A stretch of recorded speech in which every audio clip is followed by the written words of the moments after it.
Tell Me What to Read is recorded on the lands of the Wongal people, and we pay our respects to all elders past and present, and extend our welcome to any First Nations people listening today.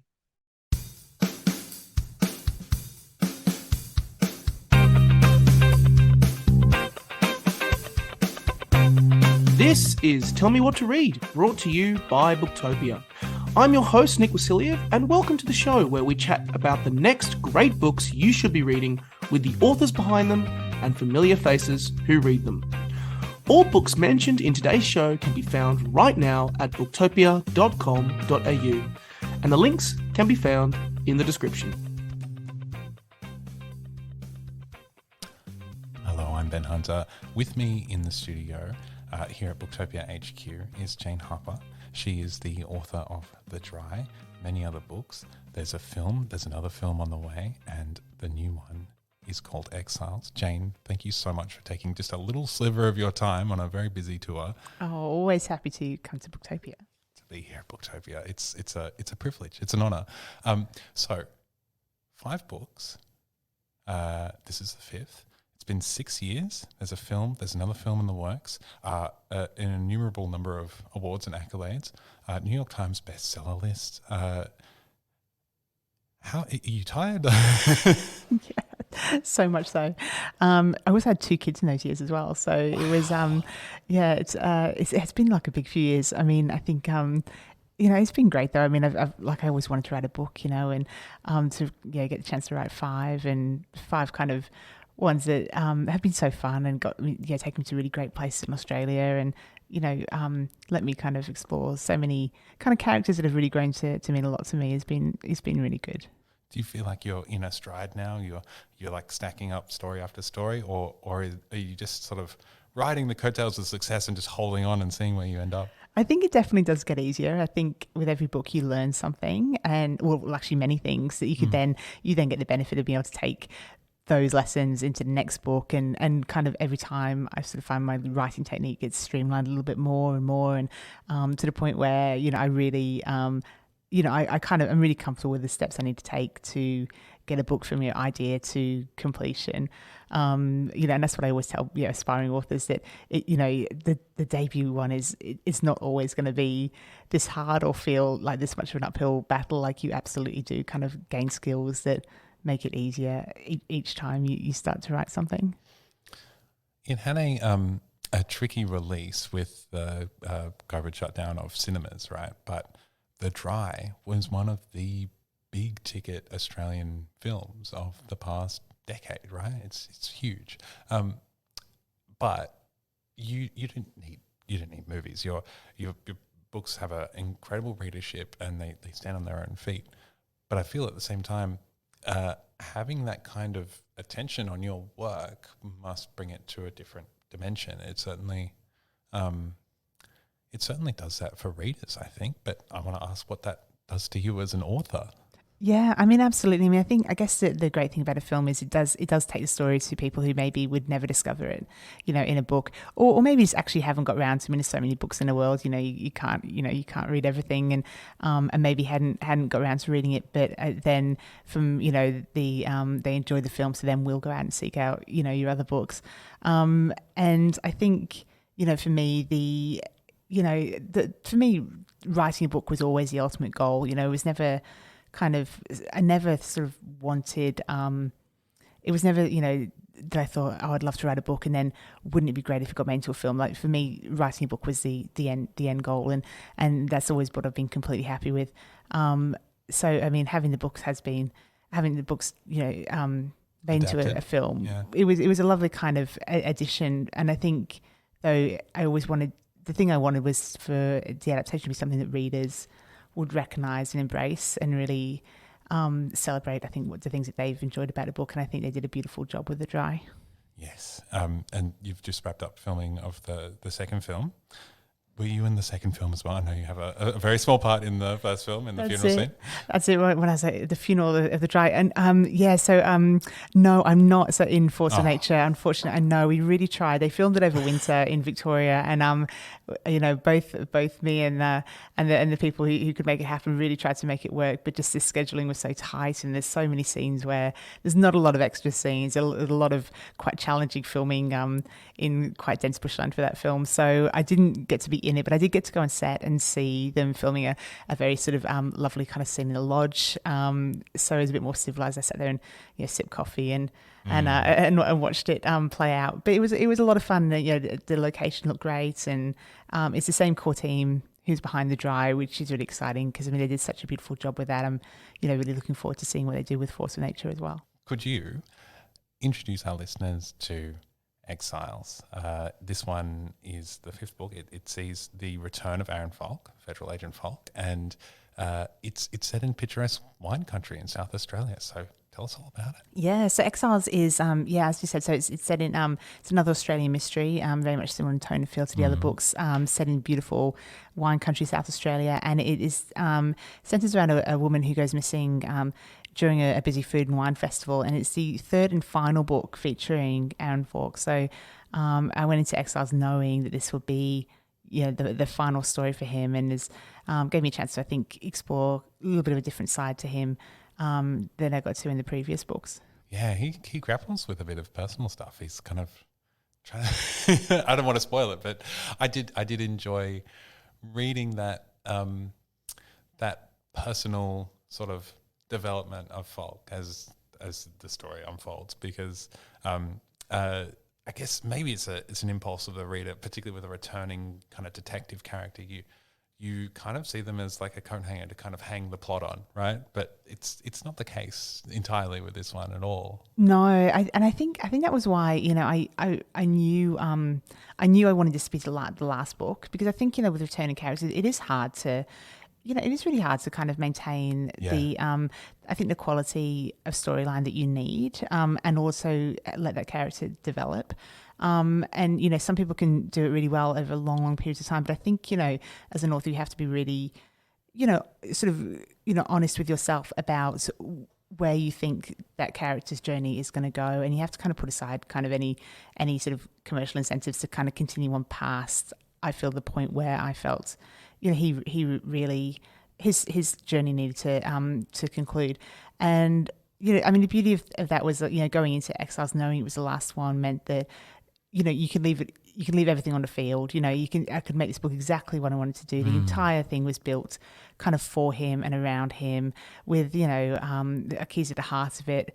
But also with the reader in mind, because a lot of readers have been with me as the character has since day one of book one, and I wanted to give them, those people who've sort of been with me and followed the character, I wanted them give them sort of the story that I think they've sort of that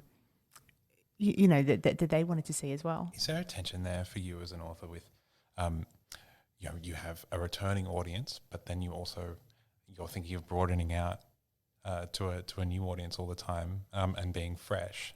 Does that weigh on you, or do you just go open slather? I'm just going to write the best book I can. Here goes.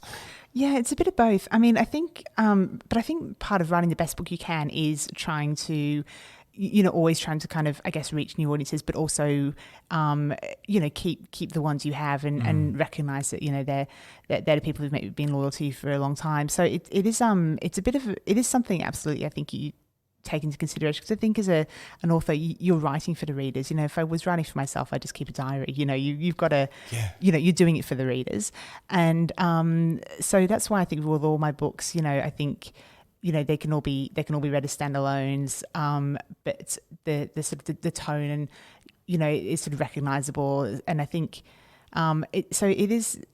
It is something that it's sort of, you would absolutely consider with every book. And it's important to kind of keep them fresh as well with, the settings and the themes and the characters as well. So, it's that kind of balancing act. I'll pick on setting because, we're in South Australia with this one. We're in wine country.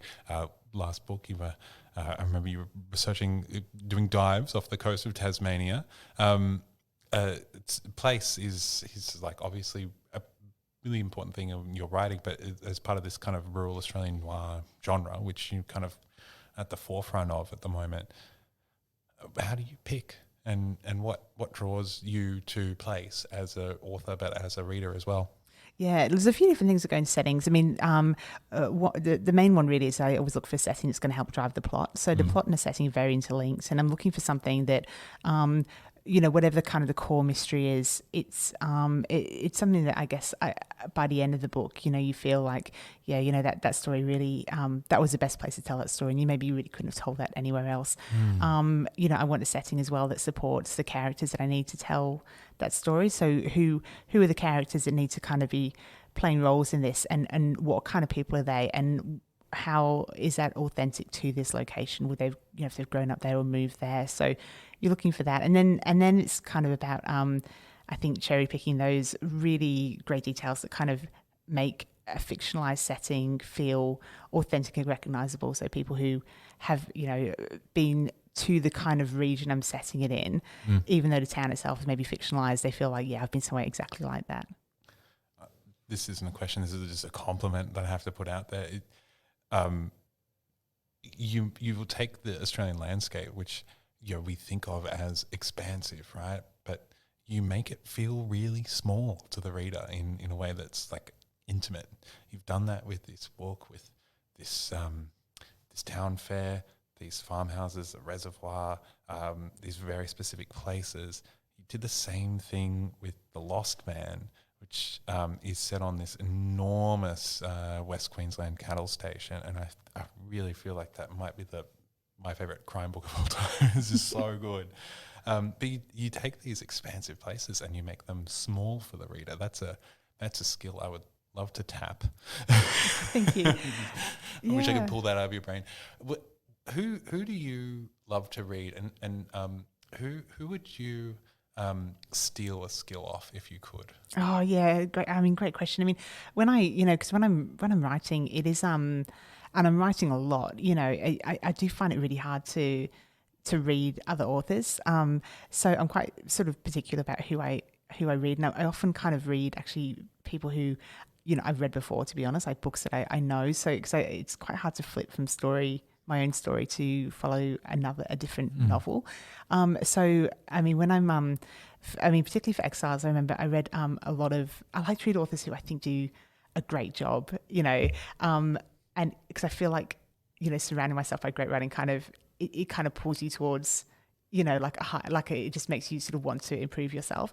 So I read a lot of Margaret Atwood. I just love her kind of turn of phrase and the kind of crispness of the language, and also I actually read a lot of Marion Keyes as well, who I've loved for years and years, and specifically because I think people really underestimate like how challenging it is to touch on difficult themes with such a light touch. And she does it so beautifully in her books, and they, they really tackles like weighty subjects in such an accessible, readable way. And I love the sort of warmth she brings to her characters. And that was something that I really wanted to kind of infuse in Exiles, that sort of those relationships that really make the reader feel really invested in them. How do you, I mean, I feel like I'm just asking the magician to just reveal secrets, but how do you take very personal themes and bring them into what you would think is like a really prickly and like we think of crime investigation as the most kind of cold concept. It's a very cold and sterile thing, and it's very rigid in my mind. But you bring very intimate detail to it. Is that like a conflict for you as an author, or is that kind of your game? Like no, you're trying really hard for that? I think that's kind of exactly what draws me to the story. I think that is what is sort of that kind of ripple effect of something maybe traumatic happening to a community, and the aftermath, that kind of quiet aftermath where it's sort of the urgency is gone and people are left reflecting on what that means for them in their lives. That is the most interesting bit for me. And I think, I love kind of talking about these writing techniques because I just think it's so good to kind of demystify things for people, because I know as an aspiring author myself, it's so daunting thinking like, how do you pull these things together? And, if you tackle them kind of one at a time, it can sometimes help. And I think, for me, the emotional side of it is that sort of recognizing that we all tend to experience emotions in the same way. It's a very universal thing. So even if, I maybe, I don't know what it's like to be, to run a vineyard, but I know what it's like to feel stressed about running your business, or, feel like you've got, time pressures and, family pressures sort of, conflicting and things like that. So there's lots of very universal emotions that, whatever the reader's position in life is, they can relate to the character. If you can kind of tap into those kind of core emotions rather than maybe the superficiality of what's causing them. You're part of a kind of new wave of rural Australian noir, which is just exploding on the publishing sphere, and it's popular overseas, which I'm really interested in. 10 or 15 years ago, everyone was reading Nordic or Scandinavian noir. Now everyone seems to be reading Australian noir, and there seems to be this thirst for it. Have you been on tour a little bit in these kind of other territories where your books are bestsellers, America, the UK, and what are readers telling you? Yeah, so I haven't been overseas for a while just because of obvious COVID-related reasons. But I did go over, like a few times in sort of years before that, and it's great when people, it's really great when overseas, readers do kind of embrace, Australian-based novels, and I think you kind of get a little bit of advantage overseas in that the settings do have that element of slightly exotic feel, because it is completely different from where they're living. Again, though, like I was just mentioning before, I think a lot of the emotional themes and the kind of relationships and things are also very recognizable though, so they have that kind of point of familiarity with a lot of kind of like our communities and our culture and things, but then they also enjoy the just the different travel. settings. Absolutely, yeah. And there's just a dearth of quality authors doing this stuff now. You're obviously leading the pack. Is there another one in the works? Are you kind of riding ahead? No, I'm not right. I haven't written ahead. No.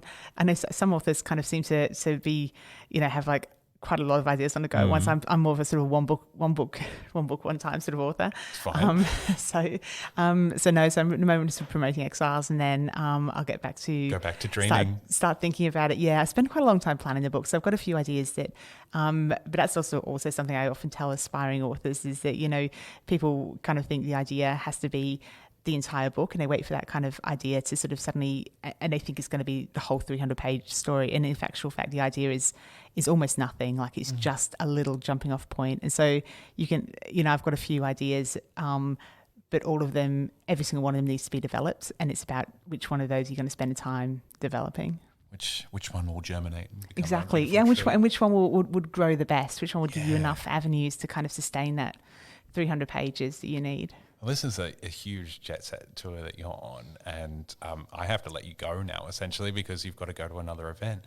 How do you keep the energy going through all of this? Oh, it's this is one of the most the fun parts, because you spend so long as an author like alone, right? In an office by yourself, very much in your own head as well. Like for a long time, you're the only person who knows anything about this book, and there's no one to discuss the story with. So actually, when finally like the book comes out and you've had readers reading it, and people who actually can ask you, you actually get to talk about this book with people who actually read it. It's not just all in your own head anymore. So that's a really lovely part of it. 5 books in, you're still getting the joy from that. Oh, absolutely. That's good. Completely. Yeah. It's still every time. Yeah. Every time is like the first time. I hope there's a big glass of Barossa Red in the end of it all for Always. you. Jane Harper, thank you for your time. Oh, thanks so much. You can get a copy of Exiles and all of Jane's books. Get it from your local bookshop or get them online at booktopia.com.au. Thanks to all of our guests on today's show. Remember, all books mentioned in today's show can be found right now at booktopia.com.au. Links can be found in the description. We would also love to hear what you're reading, so feel free to join the conversation on social media. Search Booktopia on your favourite platform and join our book club. We'll catch you for our next episode, but until then, thanks for listening and never stop reading.